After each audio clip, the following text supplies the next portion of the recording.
20 વર્ષથી પેન ચાલી નથી. આ કોક ફેરો આવી રીતે કરવી પડે છે, તારે કોઈ કરવી પડે, બાકી 20 વર્ષ પેન નથી ચાલી. હા ભદ્રના દાદા શું ભાઈ? He admitted there is rebirth. Come on. Ask him how to escape rebirth. How to escape rebirth. આપે કહ્યું ને કે પુનર્જન્મ છે, તો એ પુનર્જન્મ માંથી છૂટવું કેવી રીતે, એમાંથી મુક્તિ કેવી રીતે મેળવવી, હા, તે મારી પાસે આવજો, એસ્કેપ કેવી રીતે થાય? મારી પાસે આવજો, તમને છોડાયા લઈશું.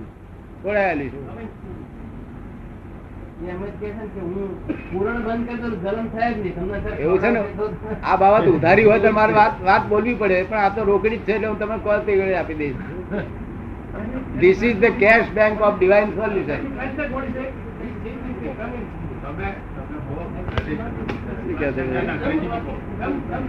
When there is no intake, the question of experience will come to me and I will be.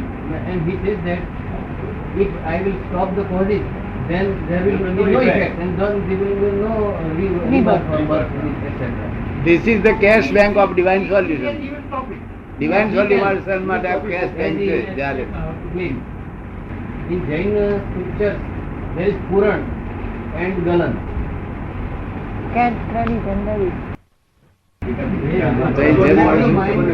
Dalsukhbhai Malviya, Dalsukhbhai Malviya.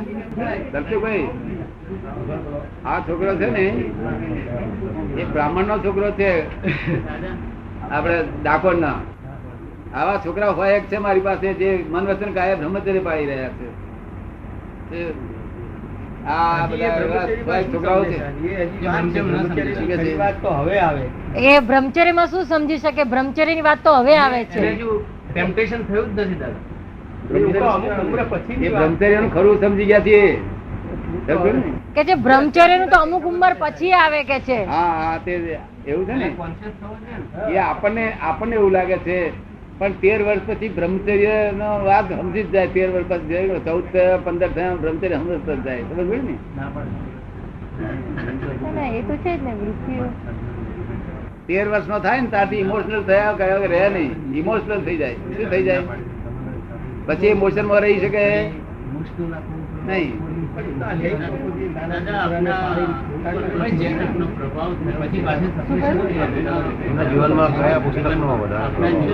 આપના જીવનમાં કોઈ કયા પુસ્તકનો, કયા શાસ્ત્રનો પ્રભાવ પડ્યો છે? જૈન સાધ્વીઓ યતિઓની સાથે જે શિષ્યો હોય છે નાના, એ પણ આવી રીતે રહી છે. શ્રીમદ રાજચંદ્ર ના પુસ્તક નો પ્રભાવ પડેલો. ભાઈ કે છે કે જૈન સાધુઓ હોય છે કે સાધ્વીજીઓ હોય છે, એમના પ્રભાવમાં પણ બ્રહ્મચર્યમાં રહે છે. એમ રહે છે, એમાં ખોટું નથી, એમ બે માત નથી.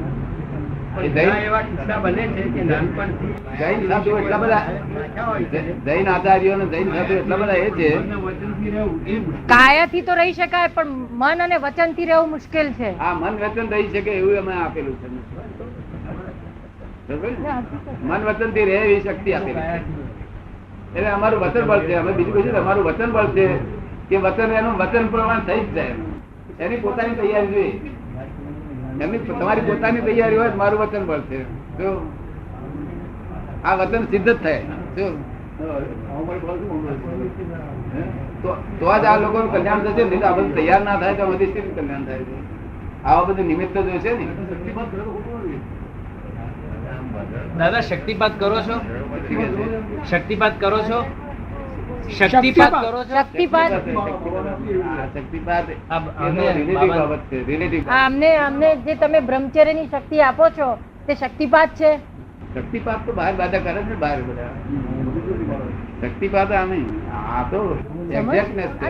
સમજ છે એક્ઝેક્ટલી. અન્ડરસ્ટેન્ડિંગ એવી થાય છે કે પછી મન વચન કાયા ચિત્તવૃત્તિ બહાર.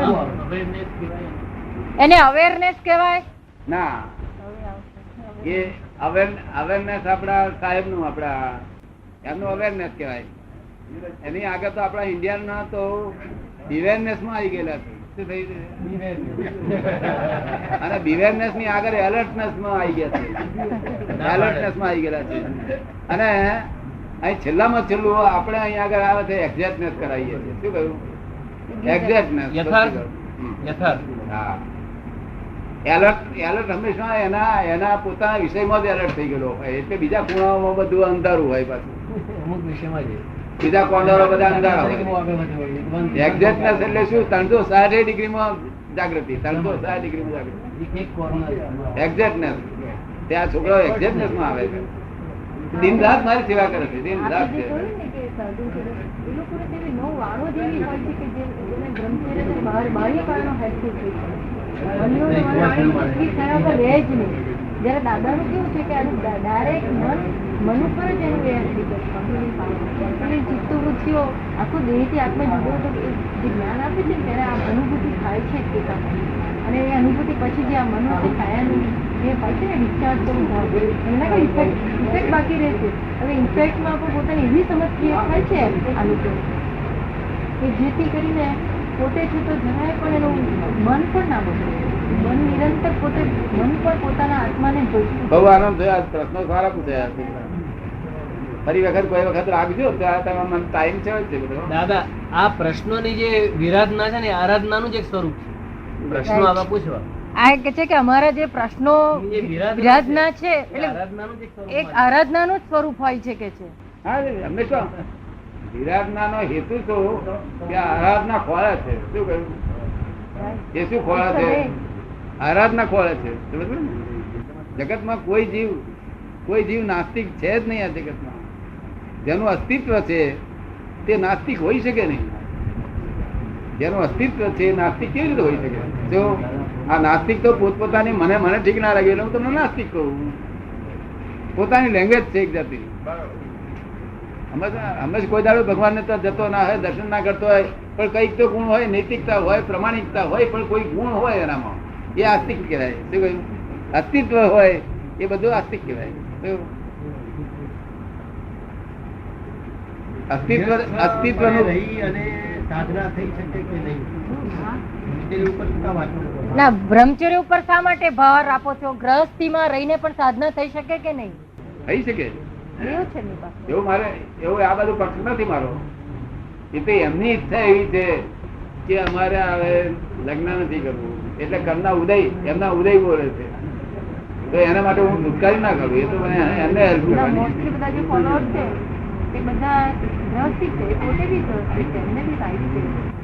અને આવા તો કોક આવા બધા ના હોય ને જેને આવું નહીં હોય. એટલે સંસારીનો કોઈ હરકત છે જ નહીં. તેથી તો હું કઉ છું, પુસ્તકમાં મેં લખ્યું છે કે વિષયો વિષ નથી. શું કહ્યું? લખ્યું છે પણ વિષયોમાં નિડરતા એ વિષ છે. શું છે?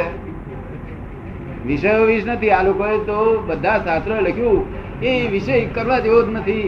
એટલે માણસ ભડકતો જ રહે છે. સંસારીમાં રહે ને તો મારું જ કલ્યાણ થવાનું જ નથી એવું જ માન્યા કરે બિચારો. તો તેથી અમે લખ્યું કે ભાઈ એવી ચિંતા કરશો નહીં, વિષયો વિષ નથી. વિષયોમાં નિડરતા એ વિષ છે. શું થયું? સાહજિક વિષય નથી. સાહજિક વિષય એ વિષય નથી, પણ નિડરતા એટલે મને કઈ વિષય નડે નહીં કે પડતો. એટલે સંસારી મહાત્મા હોય તો વાંધો નથી, બ્રહ્મચારી જો એવું કોઈ આગળ જાતનું વાંધો નહીં, કોઈ જાતનું. હું તો એમને એવું કહું પહેણો બધા, એમને એવું કહું પહેણો નિરાતે. અને જે ભક્ત થયેલા હોય તેને કહ્યું કે તારે બે કરવી હોય તો મને પૂછીને કરજે. પણ શરત એક કે બહાર દ્રષ્ટિ નહીં બગડવી જોઈએ કોઈ જગ્યાએ. એ તો દાદા એના હાથમાં નથી ને. જો તારી દ્રષ્ટિ બગડતી હોય એ તો કે કાયદો ના પાડે છે ને બે કરવી હોય તો એ નહીં. માનસિક હે? પણ મારી હાજરીમાં કરજે, 4 કરજે.